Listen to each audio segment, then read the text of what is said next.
भारत की आतंक के खिलाफ चल रही लड़ाई को एक बड़ी जीत मिली है। अमेरिका ने उस आतंकी संगठन टीआरएफ को विदेशी आतंकी संगठन घोषित कर दिया है, जिसने अप्रैल 2025 में पहलगाम में 26 बेगुनाह सैलानियों की हत्या कर दी थी। अमेरिका ने साफ कहा है कि टीआरएफ असल में लश्कर-ए-तैयबा संगठन का ही एक नया रूप है, जो जम्मू कश्मीर में आतंकी हमले कराता है। ये वही लश्कर है जिस पर यूनाइटेड नेशन पहले ही बैन लगा चुका है। टीआरएफ ने खुद इस हमले की जिम्मेदारी ली थी, जिससे उसकी सच्चाई पूरी दुनिया के सामने आ गई। अमेरिका के विदेश मंत्री मार्को रूबियो ने कहा कि टीआरएफ को टेररिस्ट ग्रुप घोषित करना अमेरिका की नेशनल सिक्योरिटी और आतंक के खिलाफ हमारी जीरो टॉलरेंस पॉलिसी का हिस्सा है। उन्होंने कहा कि पहलगाम हमले के पीड़ितों को इंसाफ दिलाना हमारी प्रायोरिटी है। अमेरिका की रिपोर्ट में कहा गया है कि टीआरएफ ऐसा आतंकी संगठन है जो दुनिया के सबसे खतरनाक आतंकवादी समूहों में से एक है, ठीक वैसे ही जैसे लश्कर-ए-तैयबा एक आतंकी संगठन है जिसने 2008 में मुंबई हमले को अंजाम दिया था। अमेरिका के विदेश मंत्रालय ने टीआरएफ को सिर्फ आतंकी संगठन ही नहीं, बल्कि टीआरएफ को specially designated global terrorist list में भी डाल दिया है।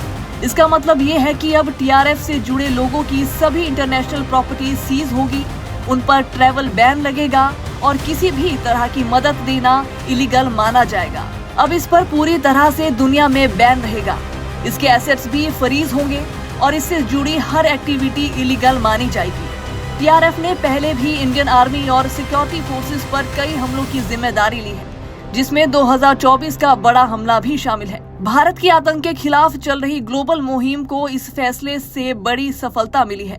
अब टीआरएफ के लिए दुनिया में ना कोई जगह बची है, ना पहचान। पहलगाम का इंसाफ अब सिर्फ एक वादा नहीं रहा, अब वो एक रियलिटी बनता जा रहा है। भारत की आतंक के खिलाफ चल रही लड़ाई को एक बड़ी जीत मिली है। अमेरिका ने उस आतंकी संगठन टीआरएफ को विदेशी आतंकी संगठन घोषित कर दिया है, जिसने अप्रैल 2025 में पहलगाम में 26 बेगुनाह सैलानियों की हत्या कर दी थी। अमेरिका ने साफ कहा है कि टीआरएफ असल में लश्कर-ए-तैयबा संगठन का ही एक नया रूप है, जो जम्मू कश्मीर में आतंकी हमले कराता है। ये वही लश्कर है जिस पर यूनाइटेड नेशन पहले ही बैन लगा चुका है। टीआरएफ ने खुद इस हमले की जिम्मेदारी ली थी, जिससे उसकी सच्चाई पूरी दुनिया के सामने आ गई। अमेरिका के विदेश मंत्री मार्को रूबियो ने कहा कि टीआरएफ को टेररिस्ट ग्रुप घोषित करना अमेरिका की नेशनल सिक्योरिटी और आतंक के खिलाफ हमारी जीरो टॉलरेंस पॉलिसी का हिस्सा है। उन्होंने कहा कि पहलगाम हमले के पीड़ितों को इंसाफ दिलाना हमारी प्रायोरिटी है। अमेरिका की रिपोर्ट में कहा गया है कि टीआरएफ ऐसा आतंकी संगठन है जो दुनिया के सबसे खतरनाक आतंकवादी समूहों में से एक है, ठीक वैसे ही जैसे लश्कर-ए-तैयबा एक आतंकी संगठन है जिसने 2008 में मुंबई हमले को अंजाम दिया था। अमेरिका के विदेश मंत्रालय ने टीआरएफ को सिर्फ आतंकी संगठन ही नहीं, बल्कि टीआरएफ को specially designated global terrorist list में भी डाल दिया है। इसका मतलब ये है कि अब टीआरएफ से जुड़े लोगों की सभी इंटरनेशनल प्रॉपर्टी सीज होगी, उन पर ट्रैवल बैन लगेगा और किसी भी तरह की मदद देना इलीगल माना जाएगा। अब इस पर पूरी तरह से दुनिया में बैन रहेगा। इसके एसेट्स भी फ्रीज होंगे और इससे जुड़ी हर एक्टिविटी इलीगल मानी जाएगी।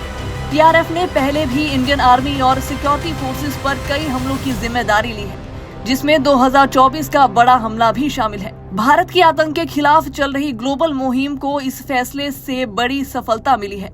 अब टीआरएफ के लिए दुनिया में ना कोई जगह बची है, ना पहचान। पहलगाम का इंसाफ अब सिर्फ एक वादा नहीं रहा, अब वो एक रियलिटी बनता जा रहा है।